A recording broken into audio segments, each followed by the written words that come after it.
And welcome to That British Homestead. Today we're going to be sowing more peas. And if we get round to it, some brown beans. Let's get started. So we're going to start off with a multi-cell tray. And some multi-purpose compost. Oh yeah.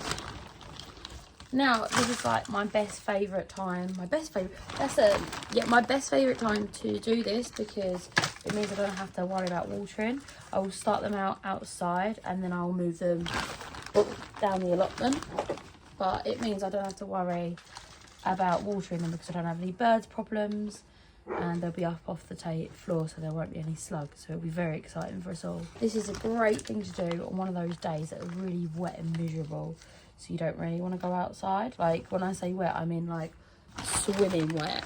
So, and it's a job that you have to do. So it's like you feel productive without the bad side of having to go down the allotment when it's really wet. Faye's like barking very loudly, which is very irritating probably for my neighbours. I don't like him barking at home because like I wouldn't want to listen to a dog barking all day. This is so old, you can see it just falling apart. I'm pretty sure I was given this, but maybe it's time to invest in some that aren't this flimsy. I have had this for a few years though, but mind you, so what can you expect? Right, that's about right. So what we're going to do is once again about that deep, make little holes, try to make it as firm as possible, just makes it easier to transplant. This is falling apart, so I'm going to be putting it into one of my blue trays. What I'm going to do is take, these are Meteor, I'm only taking 3 each per cell. These are going to have lots of peas. It's very exciting, I know. I'm also thinking about growing some of these in my greenhouse. I haven't properly decided yet. 3 per cell. I'm really excited about these peas, I have to say. I'm hoping to have enough that I'll have absolutely tons for the rest of the year, but we'll see.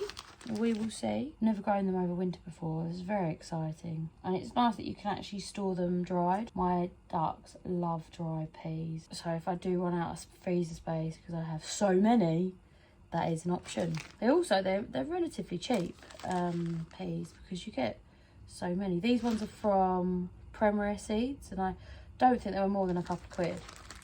That I remember, you know. I got these off of Amazon though. So once again, just gonna sort of tuck them away. Just moving this sort of loose material over the top. And every time you make some, you always get some down the side.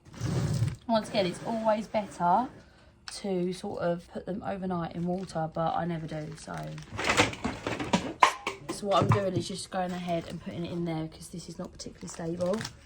And I'll leave it in there until I sow them out, just so that this is easier to carry, you see. So you might have a bit of an issue with mice with doing peas or beans, so just make sure they're like off the floor and that you have basically either put a cover over it if it's particularly bad. Netting over it doesn't really work because mice can chew through netting. Oh, this soil is getting chilly. Our first frost will come soon. Well, heavy one anyway.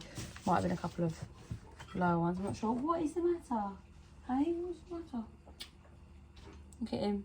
He just scared himself. Right, you want to get through? Come on then. He scared himself good, I think. Bailey, the ducks are on lockdown because bird flu, and he just doesn't, he wants them to come out, so he's like coming up and trying to get them out their cage, but they're locked in their cage. He just doesn't have some sort of understanding about it, bless him. Most of these have had really good germination rate, so even without soaking sort of thing. So it's quite nice. You can hear him, he's been annoying to them again. So yeah, I'm really happy. I think, I'm pretty sure everyone that I looked at has come up with 3 plants. So I'm going to plant them out. Don't thin them out. Doesn't matter. I'm just going to go ahead and do this. So it's very exciting, I know. Oops. But it means that these are good seeds. I'm hoping, because I don't think I've used the ones from the allotment yet, but I got them from the allotment very cheap. Oh, there's a pea there already. And I'm hoping that those have such a good success rate. If not, these are going to be my go-to. It's all well and good getting cheaper seeds, but if half of them come up, then are they cheaper? No, they're not. They're more expensive. So it's something I keep an eye on, and that's why I have certain brands that I tend to like look for first before I go for like mysterious eBay brand. Also, another thing that's really important to do when you're planting peas and beans is just to make sure that you don't have any holes in them, because holes in them is a moth, isn't it? It's a pea moth, I believe it is. And they just lay their babies in it, and it's basically hollowed out. And we know that if the meat of the seed's gone, then obviously you're not going to have any success there. So these are a little bit shallower, so hopefully I'm going to be able to plant these out a little bit sooner than the other ones. Like I said, as soon as they start pointing through, they're going to go in the ground, so it's not like I'm going to be holding on to them for months and months and months. They are ready to go. Let me know how you're doing yours. I'm very excited about these peas, because it's something that I really love to eat in a part of the year where we don't really have very much of a harvest. And who doesn't love shelling peas, you know?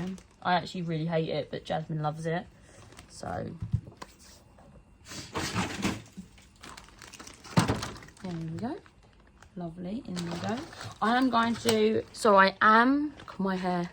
I am going to do a load of peas in ground as well. I'm hoping to have like a good amount of peas for the Hungry Gap. I'm also going to sow some broad beans, because broad beans are another thing that comes up super early, and it'll be really great to have like a harvest of them too.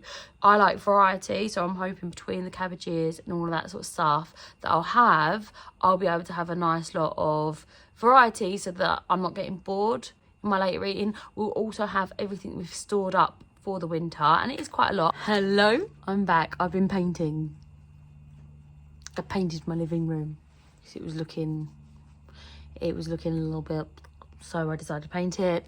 That's why I'm covered in paint. Right, I'm taking a break from that to do this. Right, so I've got another multi-cell. I'm gonna happily, very quickly, put all of this in. I meant to go down to B&Q, so I've got to hurry. What I'm going to be planting now is broad beans, and because they're such a big cell, I'm going to go ahead and put them in quite deep. Now, I normally grow, if I was going to grow broad beans, right, I would grow them directly in the ground, but because of the fact that I've got the black plastic I'm in the middle of manuring and all of that sort of jazz, I'm not going to go ahead to do that. I'm going to go ahead and put them into cells. Only got a few left. Singly, these ones, because they do get extra heads on them. By the way, these are called Burgundy Vineyards Expedition, as you can see there. They're a green broad bean. They're tasty. They've apparently got a very, very good flavour, heavy crop, and they're ideal for freezing, so that is perfect for us. So I'm all but one there.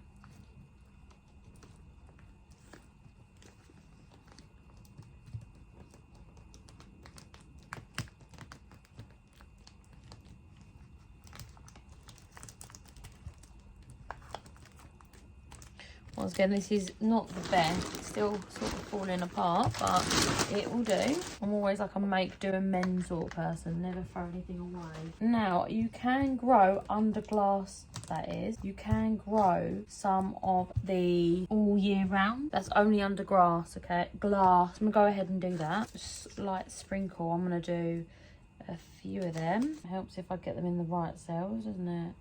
Now, lettuce seeds, they're fine on the top. Yep, so I've got these two and that one that I didn't do as all year round, which leaves these as some more peas.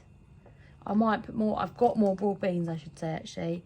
However, my broad beans can't be sown this late, the ones that I've got, so I'm not going to do that. Where did I find them peas? Aha, always got a pocket full of peas. These once again are Meteor, 3 in each.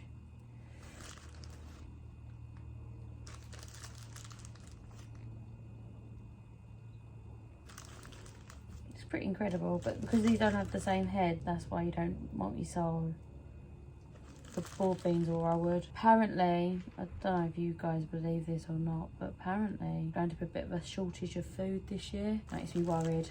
I wonder if it's just something that's, you know, not going to happen, but don't know. Makes me worried. So I'm glad I'm having all these. Every seed in the ground makes me feel a little bit better, guys. Don't know if you feel like that. I only put one in there. We go on an average of 3. That's what we're looking for. Go in and just make sure that they're, just ruffle these ones a little bit and make sure that they are fine. Do you know a funny story? You see these? Oh, just gone. There's like these little round things in there. I used to think they were slug eggs, so I used to like purposely like pick them out, and they're not their fertilizer. So don't make the same mistake as me. I don't mind an embarrassing story. It's all good. Right. Ta-da! So I've got a few more weeks of growing in November. Very exciting, I know. And then it's done. So 2 more weeks, I think it is, of this. And then it goes into December, which is very exciting. So really, I'm just growing some peas, beans, and lettuces. I'm sowing this time of year, not very much. Kind of kicks off again in about January, where we can do all sorts of exciting stuff. All right, thanks for watching. I'll see you next time. Bye bye. Oh, remember to subscribe, yeah, and like, share, and all that good stuff. See you next time. Bye bye.